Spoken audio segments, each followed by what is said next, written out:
The world tilted in a single breath. I stood frozen in our cramped Brooklyn apartment. The city's hum a distant pulse beyond the window. As F and me infuriatingly perfect. Supposedly straight roommate leaned closer. His voice a shaky whisper. Can I kiss you? Noah. For years of stolen glances. Buried longing. And careful boundaries unraveled in that moment. And my heart was a runaway train with no brakes. I'm Noah Carter, a senior at NYU, navigating the chaos of New York City and the messier chaos of my own identity. Growing up in a small Ohio town, I learned early to keep my guard up, to hide the part of me that loved too fiercely, too differently. Coming out at 16 earned me a fractured family and a one-way ticket to this city of dreams and sharp edges. Here, I could be myself, a gay man with a sketchbook full of half-finished dreams and a heart too stubborn to give up. But nothing prepared me for Ethan Walsh, the golden boy who stumbled into my life freshman year and stayed. Like a song I couldn't stop humming. Ethan was everything I wasn't, effortlessly charming. Broad-shouldered, with a smile that could light up a room and a laugh that felt like summer. He was the star pitcher of our high school team back in Ohio. The guy who dated cheerleaders and never seemed to notice the way my eyes lingered too long. When we both ended up at NYU, sharing an apartment seemed like a practical choice, cheaper rent. Familiar face. I told myself I could handle it. Keep my feelings locked away. For 3 years. I did. I watched him cycle through girlfriends, each one brighter and blonder than the last, while I buried myself in art classes and late-night diner shifts. But now, in our final semester, with graduation looming like a storm cloud, he'd gone and blown everything apart with 9 impossible words. The apartment smelled of coffee and his cedarwood cologne, a mix that had become home. We'd been arguing about something stupiditious, probably when his eyes caught mine, holding them longer than usual. His usual cocky grin was gone, replaced by something raw, unguarded. Can I kiss you? Noah. My pulse hammered. This was Ethan, the guy who'd never shown a hint of interest in men, who'd laughed off my coming out with a shrug and a cool, man, whatever makes you happy. Was this a prank? A dare? Or God help mesomething real? I stepped back, my sneakers scuffing the hardwood. What the hell? Ethan. My voice cracked, betraying the storm inside me. You're not. You're straight. He ran a hand through his sandy hair, his green eyes flickering with something I couldn't name. I don't know what I am anymore, he said, voice low. I just know I've been thinking about you. A lot. My chest tightened. This was dangerous territory. I'd spent years building walls around my heart, knowing guys like Ethan didn't cross lines like this. Not for someone like me to quiet. Too artsy. Too queer. But his words hung in the air, heavy with possibility, and I couldn't unhear them. I wanted to say yes, to close the gap between us, but fear clawed at me. What if this was a mistake? What if I let him in and he broke me? Ethan, you can't just, I started. But he stepped closer, his hand brushing mine, warm and tentative. Please. Noah, he said. I'm scared too.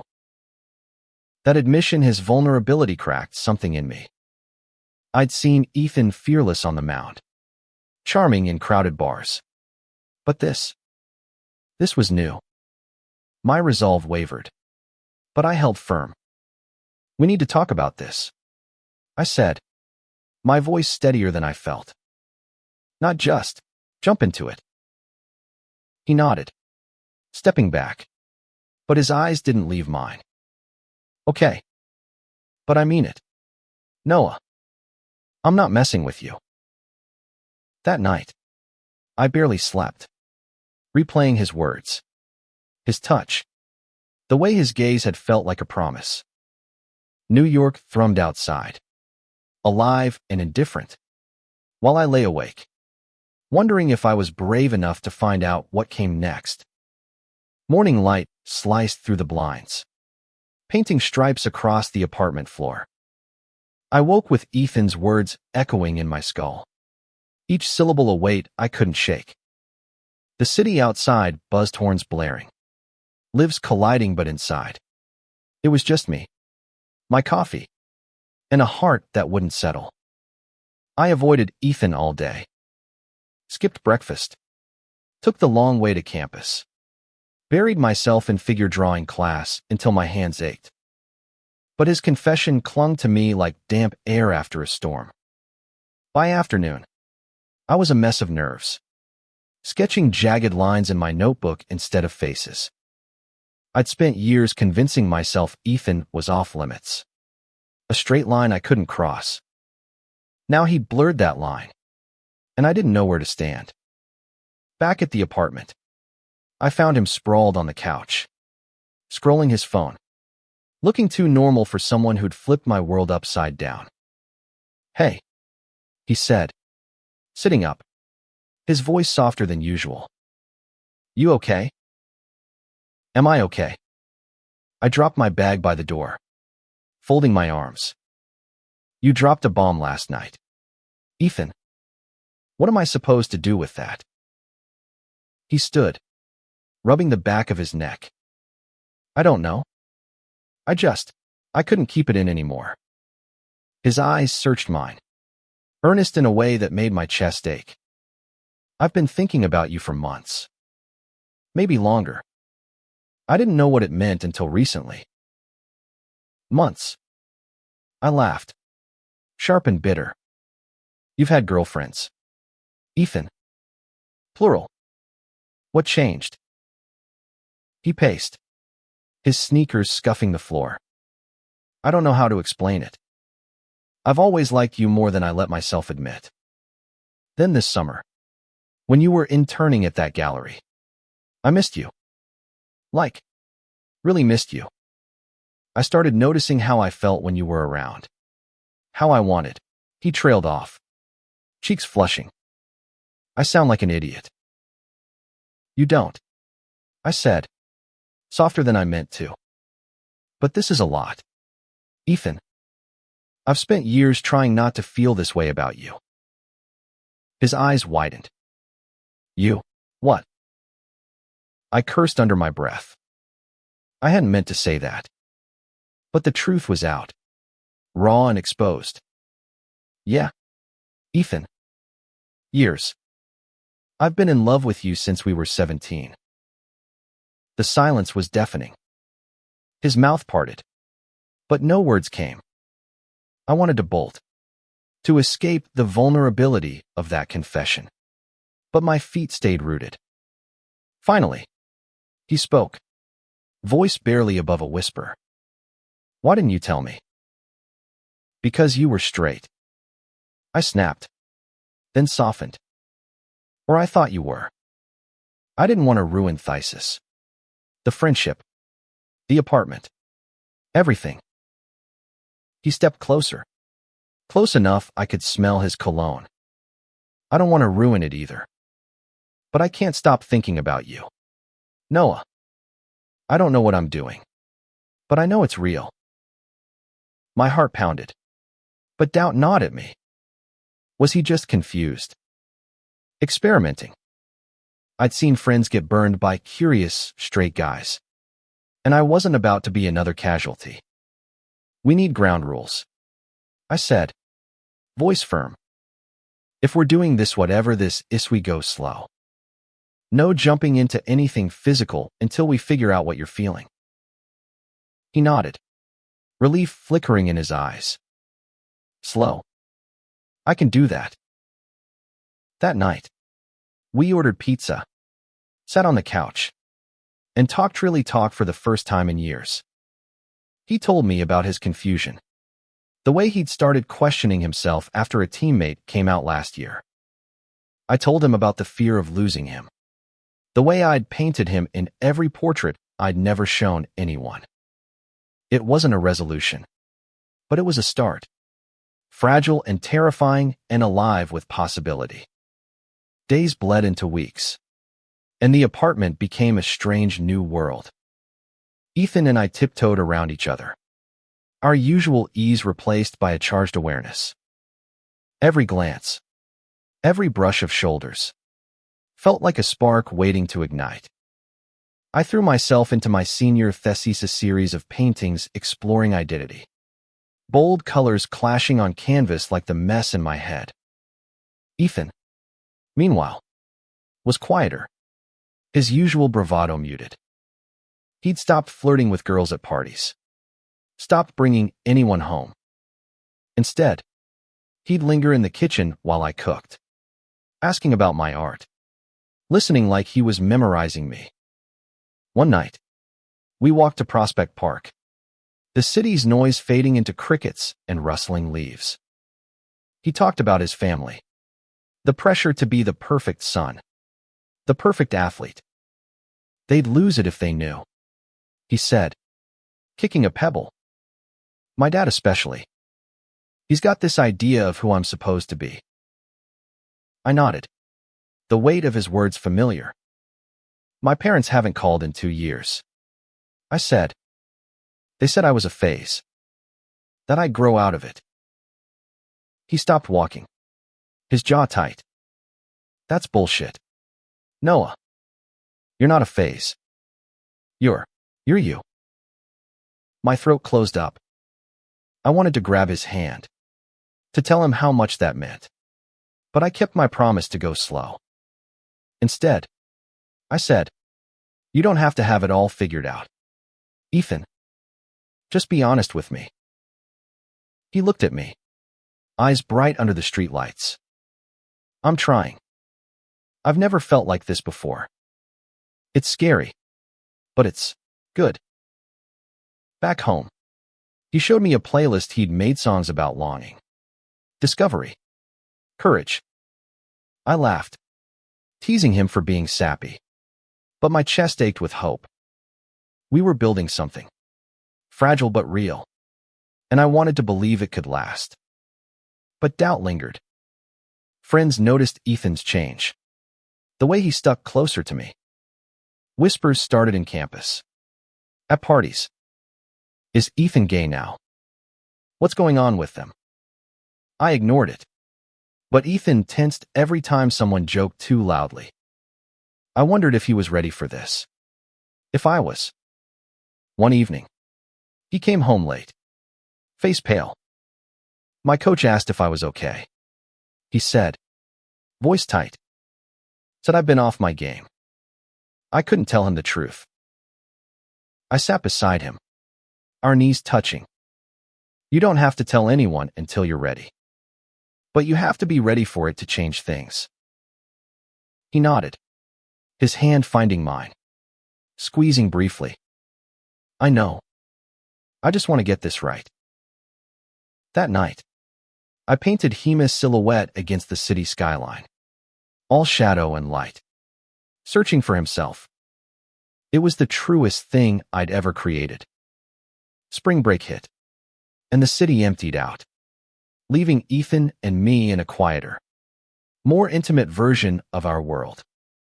We stayed in, cooking terrible stir-fry, watching old movies, testing the boundaries of our new normal. His laugh came easier now. His touches lingered, a hand on my back, a nudge of his foot against mine. One afternoon, we wandered to the High Line, the elevated park alive with tourists and blooming flowers. He was quieter than usual, his hands stuffed in his pockets. I told my sister. He said suddenly, about me. About us. My heart stuttered. And she was cool about it. Said she kind of guessed. He smiled. Small but real. She wants to meet you. Like, officially. I laughed, relief flooding me. She's met me 100 times. Yeah, but not as my. He hesitated. The word boyfriend unspoken but heavy. We hadn't labeled it yet, and I didn't push. Instead, I bumped his shoulder. Tell her I'm still a terrible cook. He grinned, tension easing. But later, at home, he admitted his parents were another story. They're old school, he said, staring at the ceiling. I don't know how to tell them. You don't have to yet, I said, sitting cross-legged on his bed. But when you do, I'll be there. His eyes softened. You're too good for me, Noah. Shut up, I said, but my cheeks warmed. That night, he kissed my cheek, a soft, tentative press of lips that stopped my breath. It wasn't the kiss he'd asked for weeks ago, but it was enough to make my heart race. I wanted more, but held back, honoring our pact to go slow. The next day, I showed him one of my paintings, the one of him against the skyline. He stared, silent, then said, That's how you see me. That's how you are? I said. He pulled me into a hug, his arms strong and sure. And for the first time, I let myself believe this could work. Graduation loomed closer. A ticking clock. Ethan's baseball season was in full swing, and I was drowning in thesis deadlines. But we carved out time for each other, coffee runs, late-night talks, moments that felt like stealing time. His touches grew bolder, his smiles more deliberate, and I was falling harder than I'd ever thought possible. One night, after a game, he came home sweaty and triumphant. His team won, win closer to the playoffs. Come out with us, he said, tugging my sleeve. The guys want you there. I hesitated. His teammates were cool, but I wasn't sure how much they knew. You sure? I asked. He grinned. I want you there, Noah. At the bar, his arm brushed mine. Casual but electric. His friends teased us, but it was light, not cruel. One of them, Jake, pulled me aside. He's different with you, he said. Happier. I didn't know how to respond, so I just nodded, my chest tight. Later, Ethan walked me home, his hand finding mine in the dark. I'm going to tell them soon, he said. The team. My parents. I want this to be real. My heart leapt. It is real, I said, squeezing his hand. Back at the apartment, he pulled me close, his forehead against mine. Can I kiss you now? He asked, voice low and sure. This time, I didn't say no. His lips were warm, hesitant at first, then deepening. And it was everything I'd dreamed, awe, fire, and softness, fear and courage. When we pulled apart, he was smiling, and so was I. But the next day, reality crashed in. His dad called, grilling him about his future grad school, pro ball, expectations piling up. Ethan's voice was tight when he hung up. He wants me to move back home after graduation, he said. My stomach dropped. And you? I don't know, he admitted. I want to stay here, with you. We didn't have answers, but we had each other. And for now, that was enough. The kiss changed everything. Ethan and I were no longer just roommates, no longer just friends. We were something new, undefined but undeniable.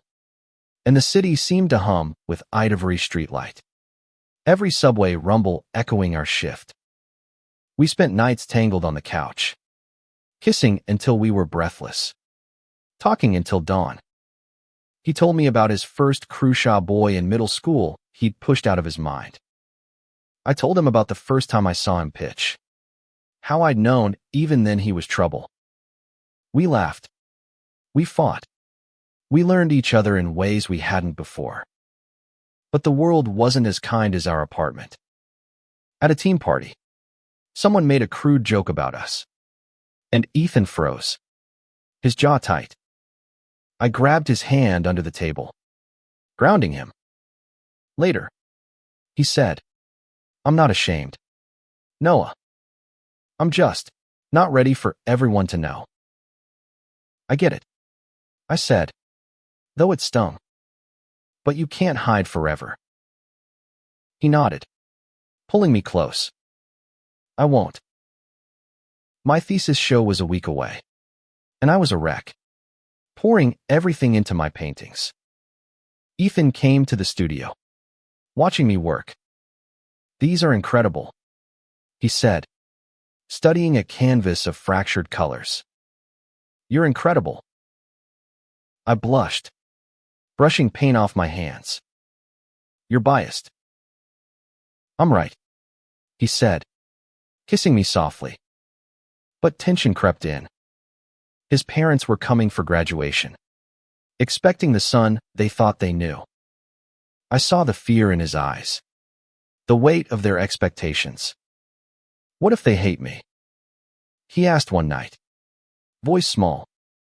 "Then they're idiots," I said fiercely.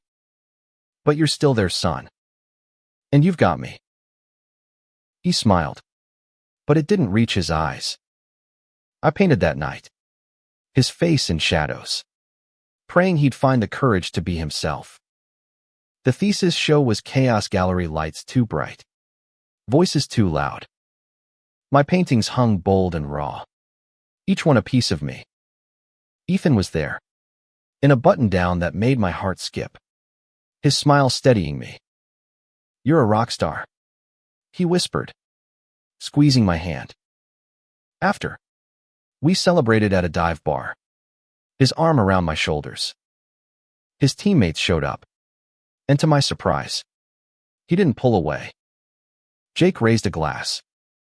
"To Noah, the artist, and Ethan, the sap who's finally happy." Ethan laughed, his cheeks pink. "Yeah, I am." It was the closest he'd come to coming out publicly, and my heart soared. But the high didn't last. His parents arrived the next day, all Midwestern politeness and high expectations. At dinner, his dad talked about Ethan's future jobs, legacy, nothing about who he loved. Ethan barely spoke, his hand cold in mine under the table. Later, he broke. "They'll never get it," he said, pacing our apartment. "They think I'm their golden boy. Not this." "Then show them who you are," I said, grabbing his shoulders. "You're still you, Ethan. Just braver." He kissed me hard, like he was proving it. "I love you," he said, the words a gift I hadn't expected. "I love you too," I said, and meant it. Graduation was days away, and the weight of it pressed on us both. I painted one last paisea portrait of us, side by side, New York's skyline behind us, a future we couldn't yet see. Graduation day was a blur of caps and gowns, the city a glittering backdrop. Ethan stood tall, his smile masking the nerves I knew were there. His parents sat in the crowd, oblivious to the truth he was about to share. After the ceremony, we walked to Central Park, the air warm with summer's promise. He stopped under a sprawling oak, his hands shaking. "I'm telling them tonight," he said. "I want them to know who I am, who we are." My chest tightened with pride, fear, love. "I'm here," I said, lacing our fingers together. Dinner with his parents was tense, the restaurant's clatter barely covering the silence. Then Ethan spoke, voice steady. "Mom, Dad, I'm in love with Noah. I'm not who you thought I was, but I'm still me." His dad's face hardened. His mom's eyes welled. Ethan, his dad started. But his mom cut in. Let him speak, she said softly. Ethan told them everything: his confusion, his discovery, his happiness. I held his hand, my heart pounding. His dad was quiet, but his mom reached for his other hand. We love you, she said, voice breaking. We'll figure it out. It wasn't perfect, but it was a start. Back home, Ethan collapsed against me, exhausted but lighter. I did it, he said, half laughing. You did, I said, kissing him softly. Months later, we stayed in New York, sharing a new apartment. Smaller but ours. My art was selling. Ethan was coaching kids baseball. Out and proud. We weren't perfect, but we were us 2 boys from Ohio, building a life in a city that never stopped moving. My final painting hung on our wall, 2 figures, hand in hand, against a skyline that held every dream we dared to chase.